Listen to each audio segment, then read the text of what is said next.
Direct News TV. January 24, 2024. Israel's war on Gaza, mass casualties at Gaza center sheltering IDPs. UNRWA reports mass casualties as training center sheltering tens of thousands of displaced people in Khan Yunis catches fire after being struck amid fierce fighting. Israeli forces continue tank and drone strikes on Khan Yunis city with at least 210 people killed over the past 24 hours. Hamas condemns rearrest of Palestinian teen freed in captives deal. The detention of 17-year-old Youssef al-Khatib, who was freed in a swap deal in November, has sparked outrage by Palestinian groups. Hamas, which still holds more than 100 Israeli captives, warned of the ramifications of the teen's rearrest. It also called on the mediators of the November deal to interfere and pressure Israel to live up to what was agreed upon. For its part, the Palestinian Prisoners Society called the arrest a blatant violation of the terms of the swap agreement and a dangerous indicator that Israel is willing to redetain freed prisoners. Israeli forces arrested al-Khatib near Jericho in the occupied West Bank on Saturday, the Palestinian news agency Wafa reported. Palestinians killed in Israeli bombing of home in Jabalia. Al Jazeera's correspondent Anas al-Sharif reports that at least a dozen people have been killed and Israeli warplanes bombed a home belonging to the Zamil family in Jabalia in northern Gaza. People are still searching for their missing relatives under the rubble, he said. The multi-story house was destroyed. Neighbors who came running after hearing the sound of two rapid explosions said the attack took place without warning. Oxfam warehouses in Al-Mawasi targeted, killing 4 Palestinians. Oxfam has condemned deadly attacks on 2 warehouses in an area the Israeli army has designated as a safe zone. Al-Mawasi, which lies west of the southern city of Khan Yunis, has come under attack in recent days, leading to the killing of displaced families in their tents and makeshift shelters. Oxfam said the 2 water and sanitation warehouses in Al-Mawasi contained $5 million of aid. Over 120 civilians were sheltering in those warehouses, the organization said in a post on X. The attacks killed 4 people including aid workers, and injured over 20 more. 9 people killed in attack on UNRWA's Khan Yunis training center. Israeli tanks have fired 2 shells at the center, killing 9 people and injuring dozens more, the director of the UN's Palestinian Refugee Agency says. About 800 displaced people were sheltering in the center, Thomas White said. Teams from UNRWA and the WHO are trying to reach the building via a route agreed upon with the Israeli army, but they have been blocked, he said.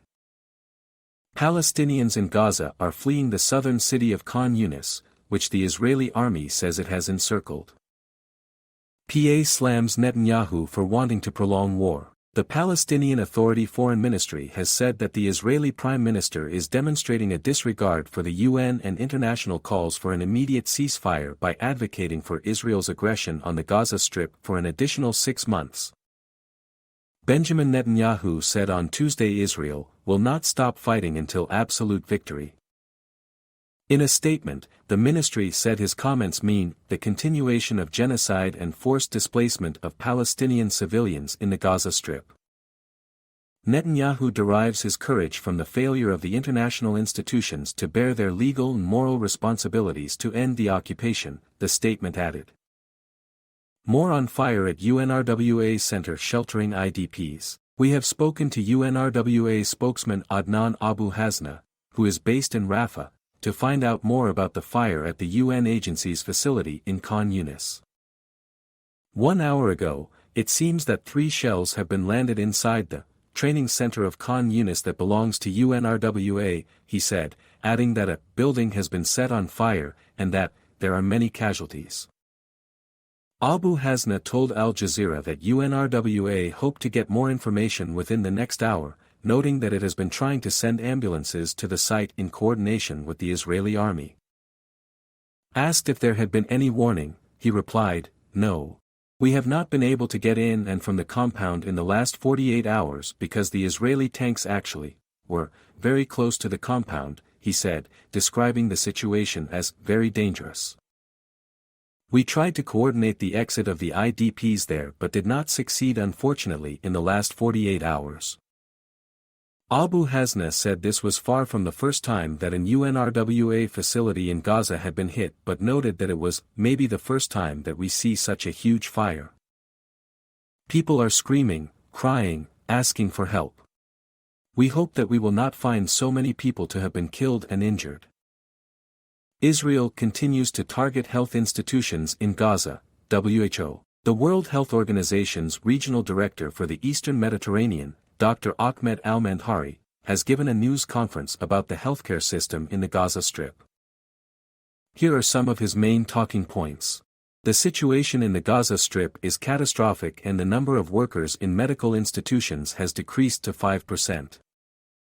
Some 660 attacks on health institutions have been recorded, about half of them in northern Gaza. Attacks on health institutions are a flagrant violation of international humanitarian law. The targeting of health institutions continues, along with the cutting off of medical supplies and fuel. We face challenges in accessing hospitals in northern Gaza. Our pleas are unanswered and patients are dying due to lack of medicine. There is no solution except immediately stopping the attacks and opening more than one crossing point for support.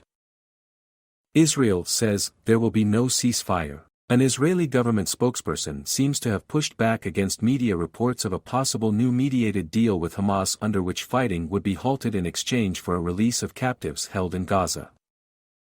Commenting on reported ceasefire agreements, Israel will not give up on the destruction of Hamas, the return of all the hostages, and there will be no security threat from Gaza towards Israel, the spokesperson, Ilana Stein, said in a briefing. There will be no ceasefire. In the past, there were pauses for humanitarian purposes. That agreement was breached by Hamas. Each side has blamed the other for the non-renewal of a 7-day truce in November in which Hamas had freed women, children and foreign captives in exchange for daily releases of Palestinians from Israeli prisons.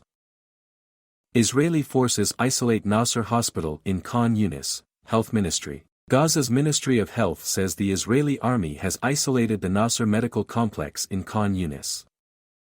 The ministry confirmed the hospital is in urgent need of medical supplies, food and fuel, noting there are about 400 dialysis patients who cannot access treatment.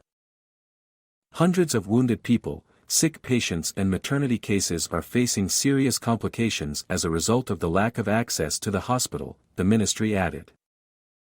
Mass casualties after attack on Khan Yunis shelter causes fire, UNRWA. Thomas White, the director of the UN Agency for Palestinian Refugees in the Gaza Strip, says that a building complex sheltering tens of thousands of displaced people in Khan Yunis has caught fire after it was hit amid escalating fighting. Safe access from the center has been denied for 2 days, he said in a post on X, adding that people remain trapped. My name is Kingsley. Please like, share, subscribe and hit that notification bell so you can be the first to be notified whenever we post, you won't regret it.